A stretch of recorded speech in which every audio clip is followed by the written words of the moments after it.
राम जी। एक संत हैं, उन्होंने बताया था कि जो हनुमान चालीसा है उसमें शंकर सुबन शब्द जो है वो नहीं है और मिस प्रिंटिंग है, ये हो सकती है। शंकर स्वयं है। तो शंकर सुबन जो शब्द है वो तुलसीदास जी की विनय पत्रिका में गणेश वंदना है, उसमें भी आया है। गाइए गणपति जगवंदन, शंकर सुबन भवानी के नंदन। ये जो गीता प्रेस का जो कल्याण है गणेश अंक, उसमें ये स्तुति देखी जा सकती है और मशहूर भी बहुत है। गाइए गणपत जगवंदन, शंकर सुबन भवानी के नंदन। तो यहाँ पे भी शंकर सुबन शब्द आया है। और जो शिव पुराण है उसमें कार्तिकेय के लिए भी शंकर सुबन शब्द आया है। तो मिसप्रिंटिंग एक जगह हो सकती है और 3 जगह नहीं हो सकती है।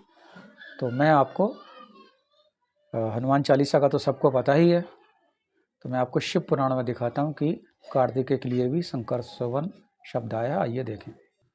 तो ये शंकर सुबन जो है ये तो है भाई हनुमान चालीसा में। अब हम संक्षिप्त शिव पुराण गीता प्रेस में देखते हैं। पेज संख्या है 352। ब्रह्मा जी की आज्ञा से कुमार का युद्ध के लिए जाना, तारक के साथ उनका भीषण संग्राम, उनके द्वारा तारक का वध। अब यहाँ कहने वाले जो हैं वो ब्रह्मा जी हैं और सुनने वाले जो हैं वो ब्रह्मा जी के पुत्र नारद जी हैं।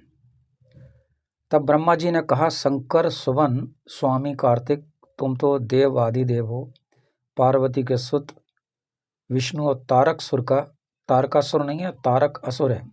तारक असुर का व्यर्थ युद्ध शोभा नहीं दे रहा, क्योंकि विष्णु के हाथों इस तारक की मृत्यु नहीं होगी। तो यहाँ पर हम शंकर सुबन जो है यानी शंकर का पुत्र संबोधित किया गया है कार्तिक के लिए। आगे ब्रह्मा जी कहते हैं, क्योंकि पार्वती पुत्र तारक का संहार करने के निमित्त तुम ही शंकर से उत्पन्न हुए हो। शंकर से उत्पन्न हुए हो, ये लिखा ना, तुम शंकर से उत्पन्न हुए हो, शंकर ही नहीं हो, शंकर से उत्पन्न हुए। ब्रह्मा जी कहते हैं, मुने यूँ मेरा कथन सुनकर शंकर नंदन कार्तिकेय कुमार ठठाकर हंस पड़े और प्रसन्नतापूर्वक बोले, तथास्तु, ऐसा ही होगा। तब ऐश्वर्यशाली शंकर सुबन कुमार तारक असुर का वध निश्चित करके विमान से उतर पड़े और पैदल ही चले। तो यहाँ भी शंकर सुबन शब्द 2 बार आया है। तारक और कुमार का संग्राम हुआ। शक्ति युद्ध में वे परम प्रवीण थे। देवता, गंधर्व और किन्नर सभी चुपचाप खड़े होकर वो दृश्य देखते रहे।